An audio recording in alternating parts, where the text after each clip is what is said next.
Hello YouTube, this is Frugal and here is the Frooglesim news for today, Sunday, July the 26th. First up, Rex Weather Architect has been released. Now, Rex Weather Architect is a tool that gives you the power to create complex weather systems as granular as a single longitude, I can never pronounce that, or latitude. You actually have complete control over what you create, but it's actually very easy to use as well. You can really just click on the interface it has and draw the weather wherever you want. It's particularly useful for loading weather where there are no weather stations, such as the ocean.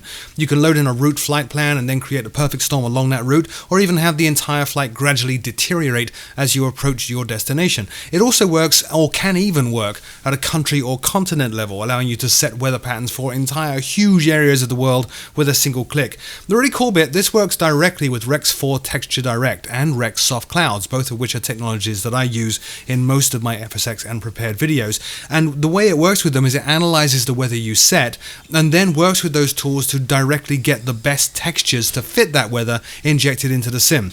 Rex 4 Weather Architect is available right now from the Rex Direct Experience link in the show notes below and will cost you $31.46 and works with all versions of FSX and prepared. Next up, in the world of X-Plane, Alabeo's DA40 for X-Plane is now available from the xplane.org store. This, of course, is the X-Plane version of Alabeo's classic FSX DA40. It includes the Vision Microsystems VN1000 engine display, accurate flight dynamics, and as always with Alabeo, highly detailed textures and modeling. Also includes two GNS 430s, it is 64-bit enhanced and FPS optimized, and includes full scroll wheel support, and then some, courtesy of Alabeo's super manipulator technology. The aircraft will set you back $26.95 from the xplane.org store link in the show notes below. Next up, FSDG have released Paro, or Pero, however you want to pronounce it, Pero Bhutan. This is an infamous airport and is easily one of, if not the most challenging airliner approaches on the planet. It is the only international airport in Bhutan with flights only ever allowed to be conducted in visual conditions and only in daylight, and that includes airliners. The surrounding mountains, for example, reach up to 18,000 feet, which makes even approaches to the airport very tricky indeed. The airport has a single runway and a single terminal building, and the FSDG version you're looking at right now looks incredibly detailed and well worth a look.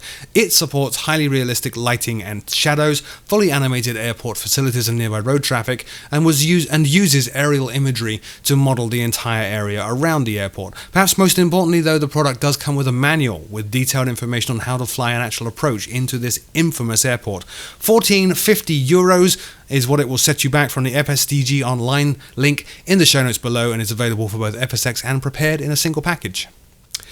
Next up, this one's a big one for me. FS to Crew NGX Reboot was recently released, and yes, I've got it, and yes, I've spent a lot of time with it, and yes, there are fully loaded videos coming out with it. It is a full rebuild of FS to Crew's most famous and popular product for the PMDG 737 NGX. In fact, FS to Crew was a staple of all of my fully loaded videos for the longest time here on this channel, and the footage you're watching is actually footage of an upcoming fully loaded video using NGX Reboot. It's been redesigned from the ground up to be more realistic and immersive than ever before, and includes no less than 3 separate SOPs, one of which seems to be modelled on either Ryanair or EasyJet, they're not saying which, but that's my guess, and is very hands-on indeed for you, the captain. A common complaint of FS to Crew was that it made flying the NGX too easy. In reality though, it makes it more realistic, since you would never be in an NGX cockpit on your own. It has a new redesigned FMC style interface and incorporates in all 3 SOPs many subtle and far more realistic changes to how you interact with your virtual first officer throughout the entire product. I can tell you right now, having spent many hours with this, it is a must-buy if you want to be realistic with the NGX, and that's not in any way sponsored or an endorsement. I bought my copy, I love it. $39.61 for FSX and prepared requires, of course, the appropriate version of the NGX, and you get $5 off at the store if you are an existing customer. The link is at the FS to Crew link in the show notes below.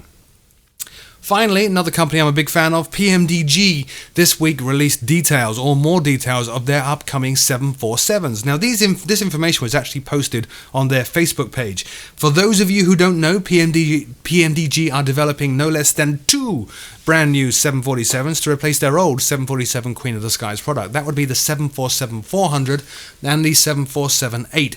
In fact, this product development is why I've held off doing any fully loaded flights with the old Queen of the Skies. I am going to be on the beta team for the new product, and I'll be doing product demos and videos at that point.